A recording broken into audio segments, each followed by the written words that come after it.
Hello, everybody. I'm back again with a reading from The Very, Very Far North by Dan Barrell, and we're on to Chapter 3. Chapter 3 is titled The Musk Ox is Given His Name, and an Adventure Begins. There was an itch in Dwayne's feet when he awoke one fine cold morning at the beginning of autumn. It wasn't a scratchy itch that could be relieved with a paw. It wasn't a rashy itch that required Cece's medical opinion.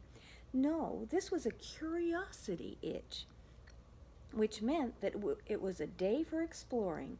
No two ways about it. So after a breakfast bowl of berries, Dwayne was out of his cave, following where his curiosity led. "Good morning," Dwayne said to his closest neighbor, the musk ox. The musk ox was deeply engrossed in his reflection in the pond, turning his head to one side and then another.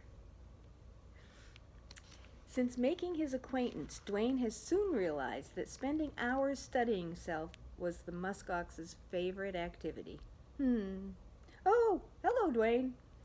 Like the polar bear, the musk ox had come into the very, very far north from somewhere else, and he had chosen the large open field as his home. The pond within the field, with its amazingly clear reflective abilities, made a big impression. However, as the days grew colder in the morning, ice was starting to form on the pond's surface, which later cracked and distorted the view. The musk ox was not happy about this.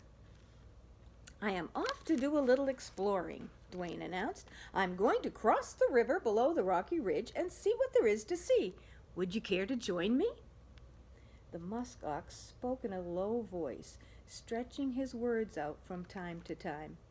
There are those who would say he sounded snobbish or haughty or self-important. I will leave it to you to form your own opinion. "Will this be a social excursion, Dwayne? Will we be hobnobbing?" Dwayne sometimes had difficulty understanding the musk ox, who once explained that his formal education gave him an expansive vocabulary. Dwayne did not understand that part either, but the musk ox was never offended. He simply found other words to say what he wanted to say. "Will we be meeting others?" "Oh, I see," Dwayne nodded. "I don't know if we will. That's the best part of exploring. You never know what may happen." From the musk ox's expression, one might conclude that not knowing what might happen was the worst part of exploring. "I am not currently presentable for public viewing. I will accompany you to the river, but no further." This was a compromise, and Dwayne was good at compromises. "Wonderful," he said. "I will enjoy your company for as long as you can give it." But would he enjoy it? Over the past few weeks, Dwayne had discovered that the musk ox had very few interests, and of those few, his top interest was by far himself. Although he loved to talk about himself, although often there was a hum of worry within his words. To prove this point, I need only to recount the first thing that came out of his mouth as he left his field with Dwayne.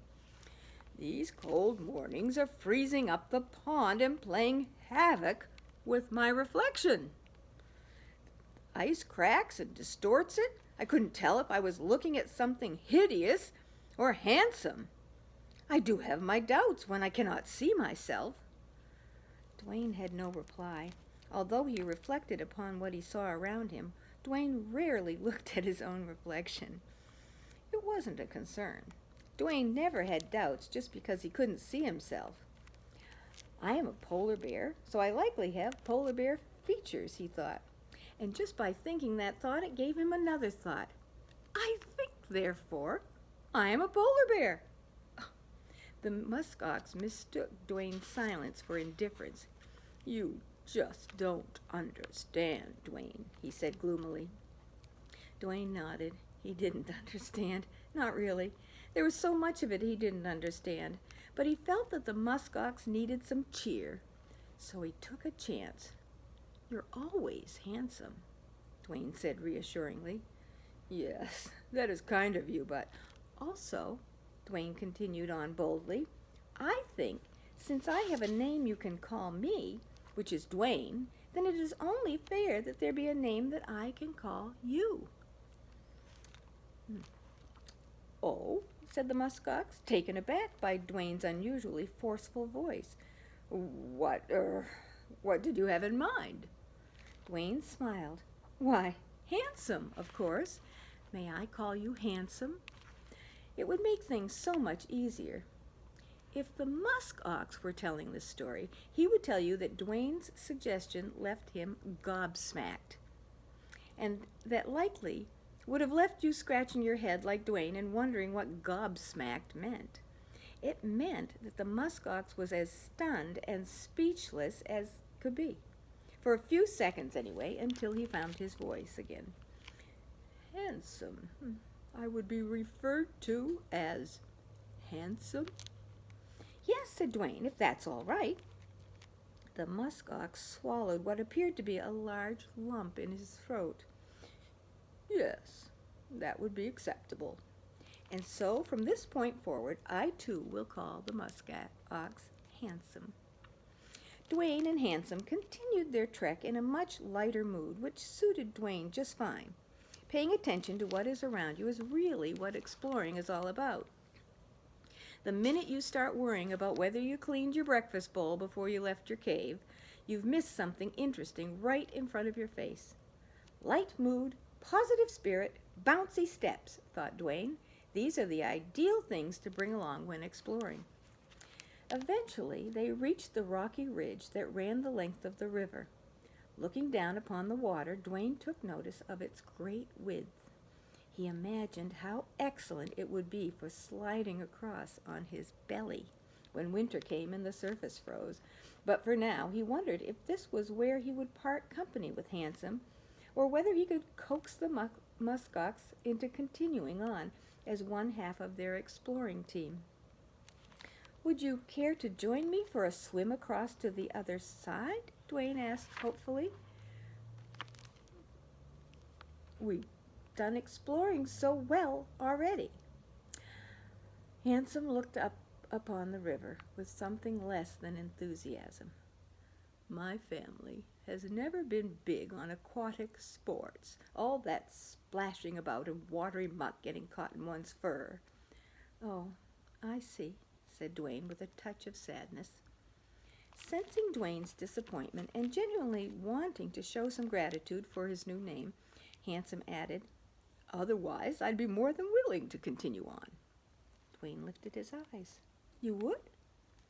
Oh, yes, Handsome declared, now getting carried away with his show of gratitude. If not for the water, I would be with you each step of the way on this adventure. Handsome realized how easy it was to make big, generous pledges when he was not obliged to live up to them. So he went on. I would climb mountains and traverse dangerous cliff paths. I would poke my head into dark caves and push over heavy boulders. That cheered up Dwayne considerably. You really would do that? Without a second thought, Handsome declared. In the name of exploration, I would do all those things and much more, were it not for the bit that involved swimming. Such good news, Dwayne thought. Well, in that case, let's forget about swimming and instead continue exploring farther up to see if there's another way to get across. Handsome's heroic face suddenly slumped. Pardon me?